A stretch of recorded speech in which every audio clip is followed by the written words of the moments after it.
So decided that we need to remove the cutless bearings and replace them.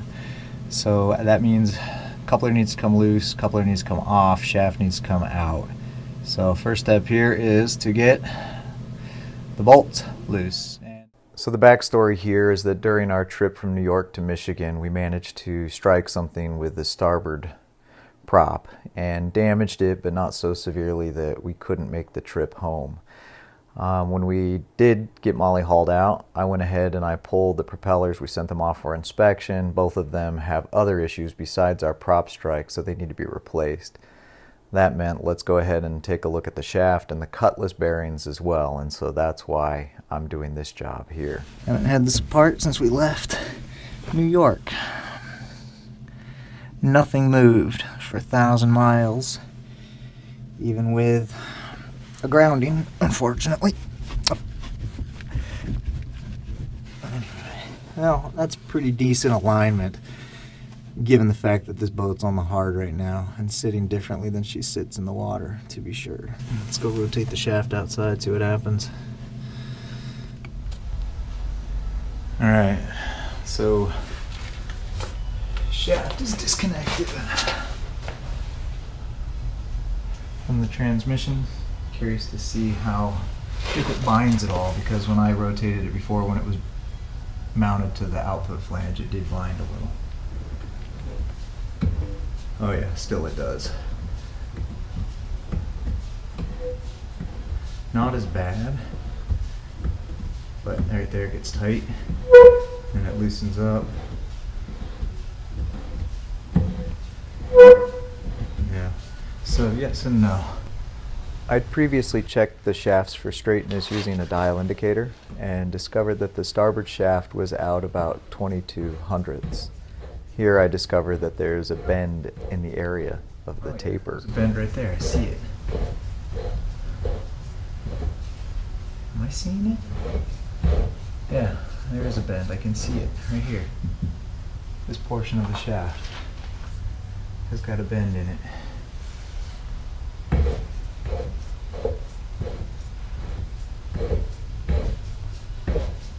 Yep, oh yeah, easy.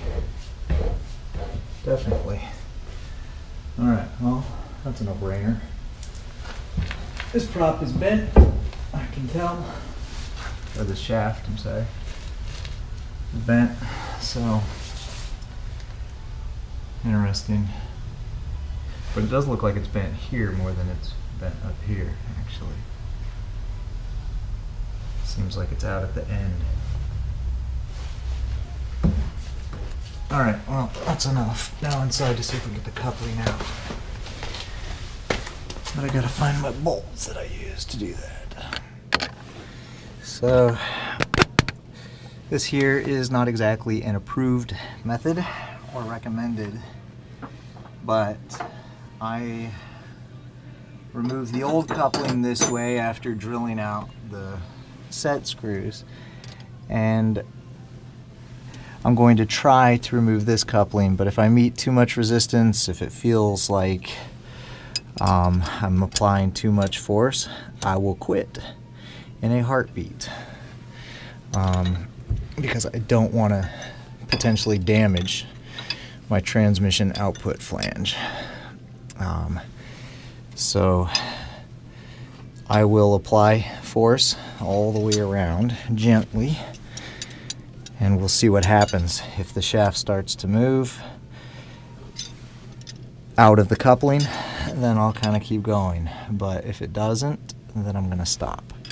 So just sort of take up a little bit on these. And I am just doing a fraction of a turn on each. Let's see. The other thing is I barely have any thread purchase at this point, so more likely to pop off the end of the bolt than to bend anything is my hope. Anyway.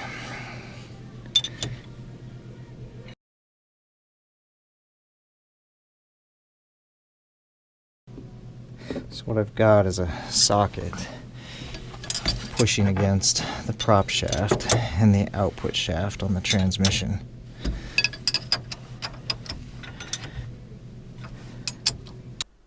Just a little backstory. I'd replaced the original solid coupling with this split coupling back in New York before we started our trip because the other one was loose. So this is the line that I put on the prop shaft. You can see we've already opened it up a little bit. Coupling is moving away from that. Furthermore, you can kind of see the set inside of there where that set screw was. The dimple is moving back aft. So we're getting there slowly but surely.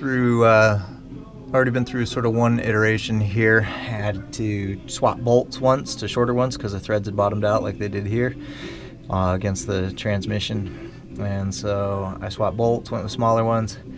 And now what I had to do is I backed out. I took everything apart because I'd bottomed out flange to flange. And I had to put another socket in there. So now I've got 2 sockets in there, and the coupling is pretty much loose. So as I said, removing the coupling in this fashion can earn the criticism of more than a few people, and there are dedicated pullers designed specifically to ensure that no pressure is put on the output flange. But this worked for me, and I was just barely taking up tension on each bolt.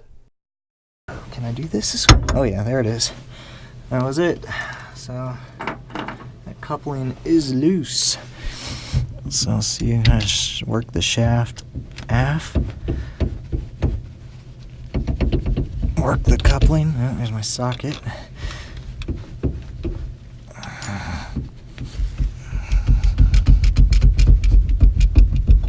Goes. The next trick was to try to see if there was going to be enough room to get the shaft to slide past the rudder.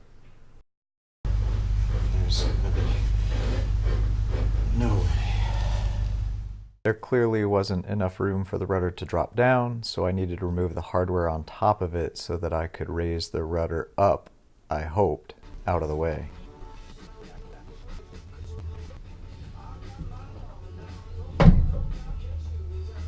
Alright, well, let's go down below, see what we can do with the prop shaft.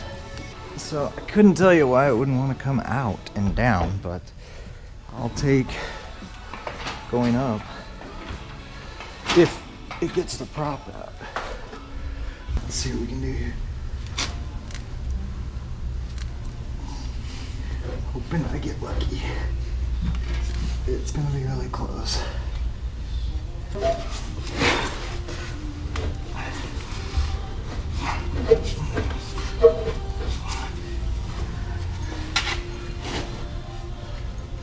This is where you need help.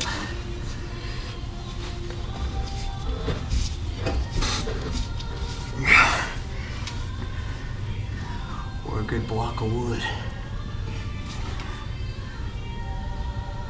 I do believe it's going to come out though. So I am going to go get a block of wood and block this thing up. Alright, so here's the $1 million question. And that is, am I going to be able to get that prop shaft all the way out before it hits the ground? And I am hoping and praying that the answer is yes. Because it's looking tight. Dang it.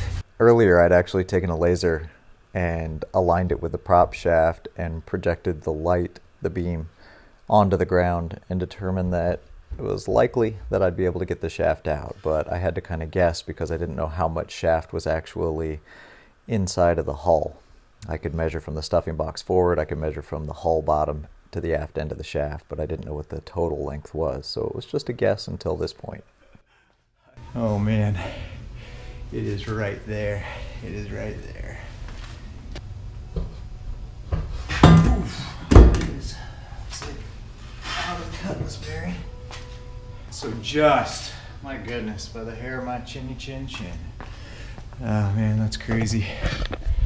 So, enough to follow the angle of the bearings of the struts all the way down, and just the way that Molly's sitting so close to the ground. I mean, she's basically on her keel on the ground and not much room. Anyway, I had wondered if there was a bearing near the shaft log, and given the wear right there, it suggests to me that there's a good chance there is a bearing in there. Either that or it was wearing on the shaft log, which that's bad. Better to have a bearing. Well, that concludes this video. I strapped the propeller shaft to the top of my car, brought it home. Next step is to send it off to the prop shop, have them take a look at it and see what they think.